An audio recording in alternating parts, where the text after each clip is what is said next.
guys! So we are back. So for today, we are going to unbox what we bought yesterday in the Isan Mall.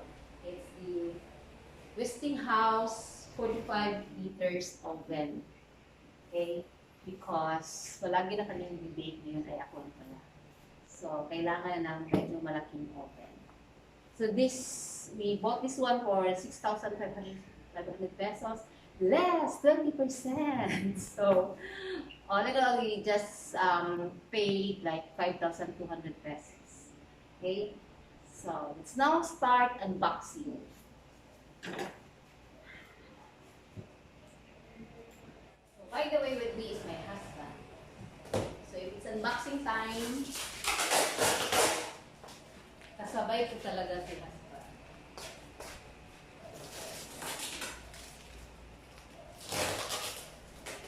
Tawag ko nila.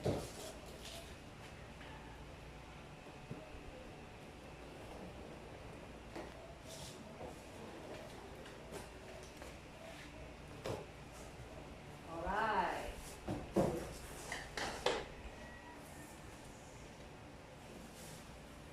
By the way, this is 1,800 watts. Ilagay mo muna sa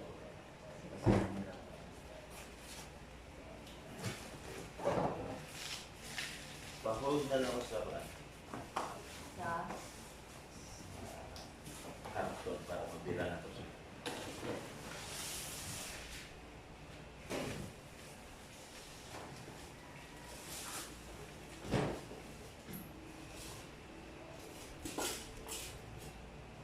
So it's 230 volts. 230 volts and 1,800 watts or 1.3 kilowatt.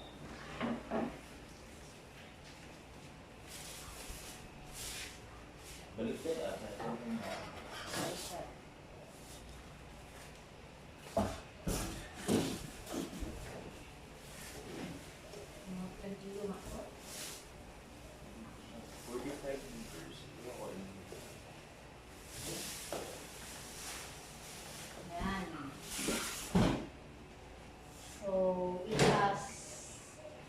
control knobs, so that's temperature control.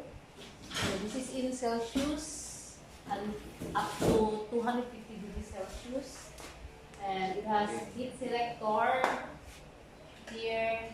This is off. This is the lower lamp and upper lamp, then buff lamp, and then we also have, what's this? This is for the rotisserie. And then the timer. So 0 to 60 minutes. So by the way, a tip for the timer, pag sinet mo siya ng like 15 minutes pala, tapos yung niluto mo is done in 10 minutes, bawal pala yun, parang ibalik mo yung timer, nakakasira pala yun. So ang gagawin daw is to unplug, no? Huwag daw, 874 na mat-0. So, ganun pala daw dapat. Eh, ginagawa ko yan sa yung maliit na nila oven toaster. So, mali yun.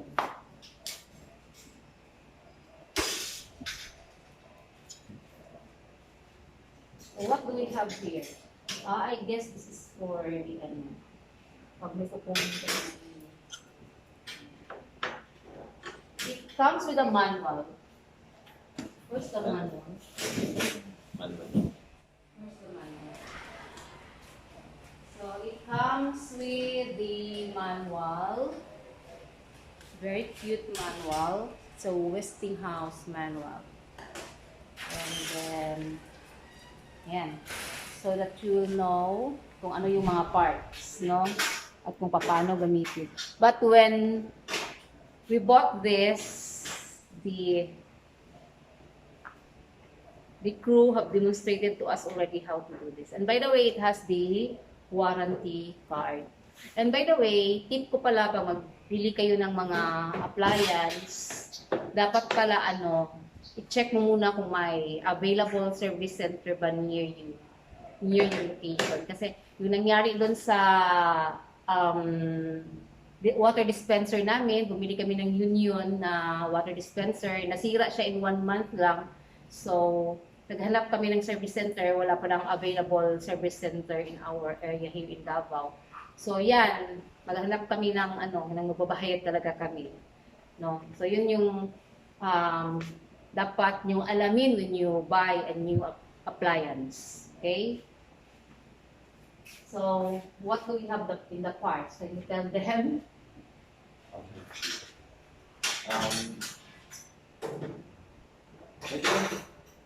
Ito yung tray. Yes. So, tagasagot siya ng mga residues. Yung galing sa nilo. This one is the This is scrum. yeah. So, aside from dun sa mga scrum tray, pwede pag umahaw. Pag siguro ka ng cake, mag-roast ka ng cake. Mag-roast ka ng chicken and meat. Kung magigluto ka ng lechon belly at saka mga roast. Kasi mamantika yan. But you can also put here, if you would like to cook cookies, you can put it here. Just put some parchment paper. Tama ba? Tagasagot ba? Pwede. Pwede talaga. And this is for the rotisserie. No, para pag maglagay ka ng chicken dyan, mag-roast ka ng chicken. Yeah. And this one, what is this? So this is for the wrap. Ilagay mo. I know, I guess dito siya. Yan. Or, you can have it here. So you can put your tray, your baking tray or your baking pan if you'd like to make cake or cookies. So, ito yung dito.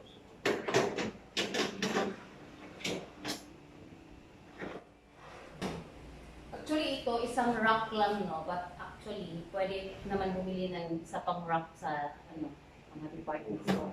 To make it to, if in case you want to cook like 2 layers. Okay. And what else do we have? I guess this one. Ito na, pang brush. And for the rotisserie, dito. Here. This one. Kabit mo to? Ikabit mo? Not, no. Sa ano siguro. Pero those inside. Yeah. This one, we'll check the manual for this one. I know, this is for warranty.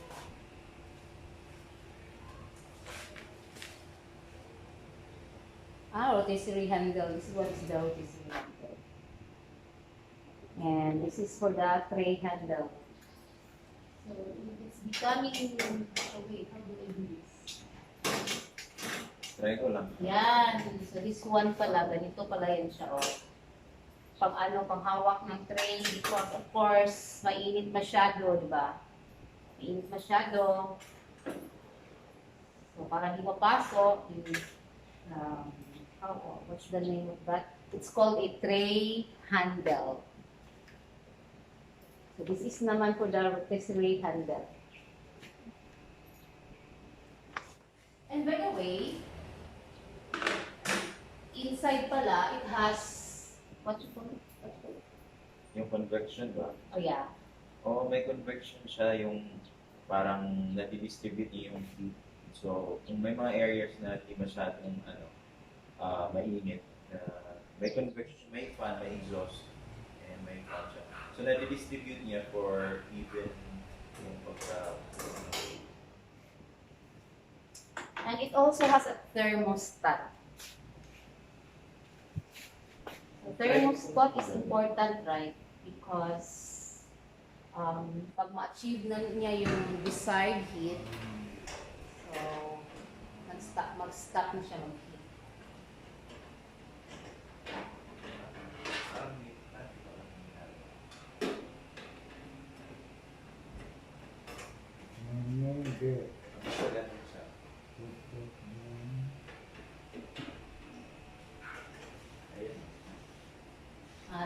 So when you would like to, maybe you'd like to check if it's done already. Don't know. So we'll just figure it out later. So we'll check if it's working. And by the way, this is a double mirror, no? Double glass, na tawag doon? Para di masyadong mainit dito sa labas. Eh, alam ko na kung paano. Eh, kung hindi pala.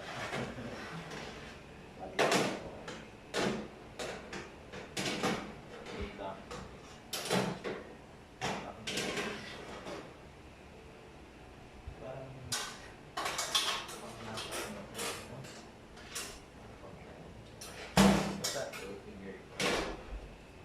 Sige. And then, we'll now check if it's working, no? Actually, when you use an oven, it has to be preheated naman ito. So, where are we going to try? Not here because this is plastic. So, stop muna.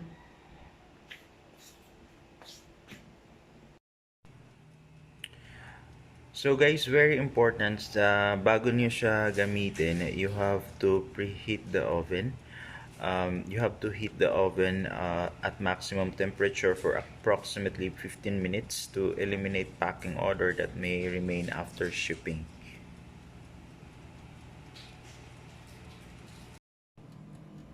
So ito yung mga available control knobs niya. So yung sa taas is temp control. So, pwede mo siyang i-set up to 250 degrees Fahrenheit. Celsius. So, may thermostat na rin yan. Pag na-reach niya yung desired temperature, nag-auto shut off naman siya. So, itong sa baba, this is the heating selector. So, pwede mo siyang, yan, may mga indicator yan sa gilid. Kaso hindi kita. So, pag ganyan, ito kasi may dalawang guhit, ibig sabihin yan, iniilawan mo both, hinihit mo both upper and lower. Pero kung gusto mo yung sa baba lang, ayan, pwede mo naman siyang itutok yung knob dyan. Or kung gusto mo sa taas lang, pwede dyan nakatutok yung knob. Okay, so ito yung convection. So, ito yung kung gusto mo may air circulation. So, yan. So, dito sa kabila, walang air circulation yan. Yan yung may air circulation. Kung nakikita nyo, may arrow siya from left to right. So, ito yung fan. Yan. Para ma-distribute yung heat. Pero kung gusto mong wala naman yan, pwede mo siyang i-off lang sa taas. Nakatutok. And this is the timer. So, nakaset siya maximum 60 minutes. And yan yung power indicator niya. So, yan guys. Tapos na sa preheating. So, magti-test na si Mrs. ng cookies. Okay, sige. Maglalagay ka na. Hindi mo iset. Ay, kukunin na dapat yung lab. Rotisserie? Ang init yan. Oo. So, guys, ito yung Kalimutan handle. Ayan. So ang purpose niyan is pangtanggal dito kasi syempre mainit yan eh. So, yan. So, wait lang ha. Dahan-dahan lang. Lilid mo. Ayan. So, lagay mo lang siya dyan. So, this is the cookies. So, ilan yung piraso? 3, 6, 9, 12. Tama ba? 12, no? 12. Oo. So, that's choco cookies. So, ilang yan? Ilang minutes ba yan? 10 to 12 minutes for 175 degrees. 10 to 12, So, ano yun? 175. So, ayan, luto na yung cookies. Pero, in-extend na muna namin ng konti kasi para makita niyo lang na luto na yung cookies. So, nag-bell na siya kanina. So, Westinghouse oven toaster is very nice. That's all. Okay guys, so thank you so much for watching. And if you like this video, Subscribe. yes.